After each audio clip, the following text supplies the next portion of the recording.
The doommongers say that the days of enjoying wonderful fast cars on wonderful open roads are nearly over.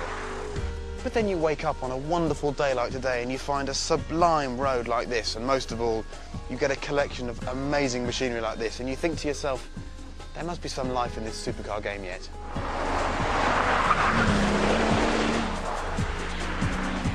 Okay, a brief introduction to the little collection of cars we have for you today. The Bugatti Veyron. 987 horsepower, £837,000, need we say any more? The Audi R8. Engine by RS4, body by someone a bit handy with modelling clay. Pretty, isn't it? The Porsche 911GT3RS. 1,350 kilograms, 415 horsepower, very orange, and this one's so light it doesn't even have air conditioning. The Lamborghini Gallardo Superleggera, an orgy of carbon fibre bits. Look at that wing mirror.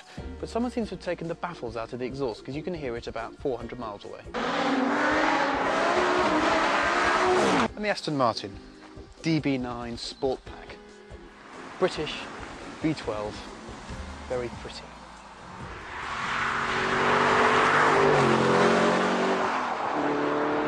The science of engineering is supposed to be full of concrete facts. You do something to something, and something else is bound to happen.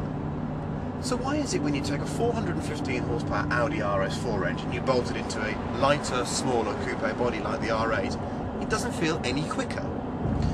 I suppose it's because mid-engine cars just do that. They're so competent that you don't feel the extra performance.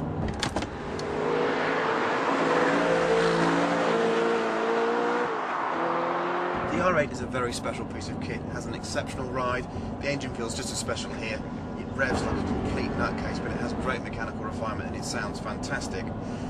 One word of warning for all current 997 owners as well. Don't come looking at the interior of this car because you will die of jealousy.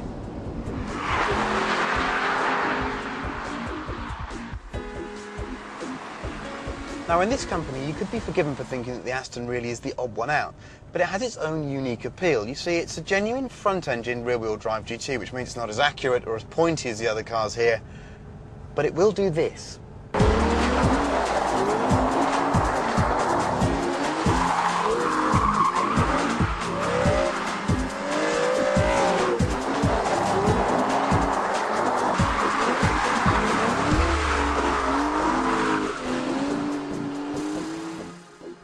It's an incredibly controllable car, you see. You can drive it on the throttle. In the wet, it's an absolute hoot. It's very refined, it's very civilised, it's very beautiful. It could be one of the best cars Aston makes. It's mostly forgotten, and we really, really like it.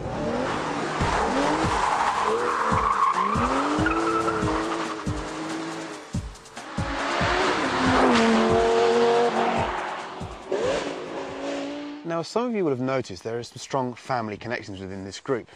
It was under Dr. Ferdinand Piech's watch at VW that he purchased Bugatti and created the Veyron project. It was also under his watch that Audi became something desirable, and also then Audi bought Lamborghini. But the two cars here within the Volkswagen group that seem to offer the most similarities visually are the R8 and the Gallardo. However, I'm assured that the only commonalities within the two are transmissions and electrical systems.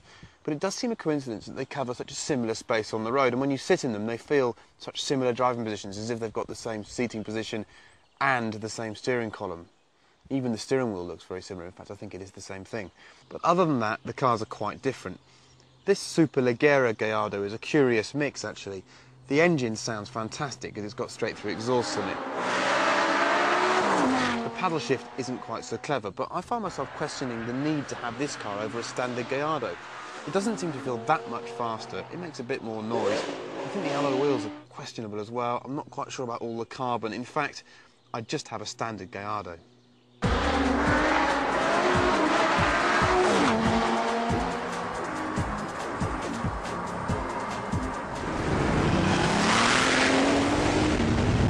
Okay, a small amount of science now, just to show you how much faster a Veyron is than a normal car.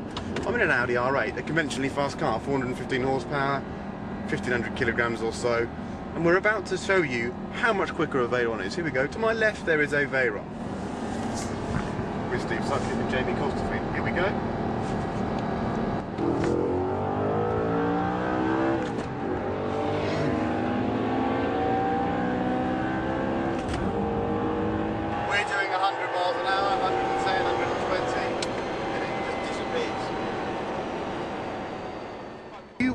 great driver out for a blast, and you came away from your motorway toll quickly and saw one of those, you'd feel about 4 years old.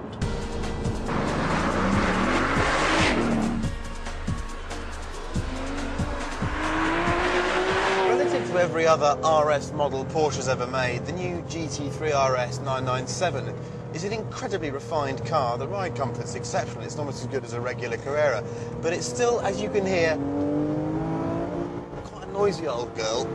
And besides, you shouldn't waste your time talking when you could be enjoying driving one of these things.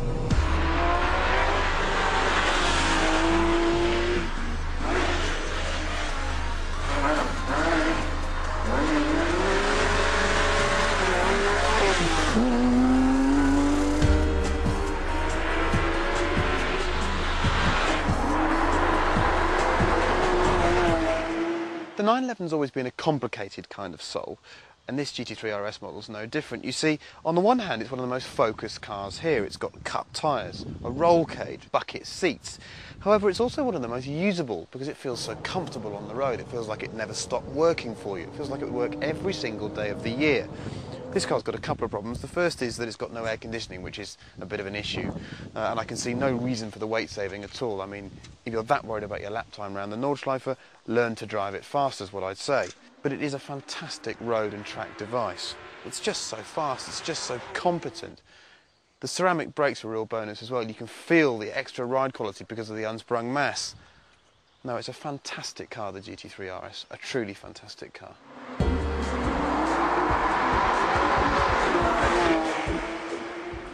There are no winners and losers in this test. They're an exceptional bunch of cars that do exceptional things. But the Veyron stands above them all because whereas they all have their small victories in small departments, the Veyron renders all of those slightly irrelevant because it does everything better than every other car. It's faster, it stops better, it goes round corners better. You could accuse it of being a little bit aloof, but so what? It's an engineering achievement. Bugatti set out to create the ultimate supercar, and it has created the ultimate supercar. The Veyron doesn't really do oversteer and understeer, it just goes, it does. It goes round corners, it goes down straights, it stops. It does it in comfort, it does it with, I think, considerable style. It is, I think, the most incredible motor car ever made.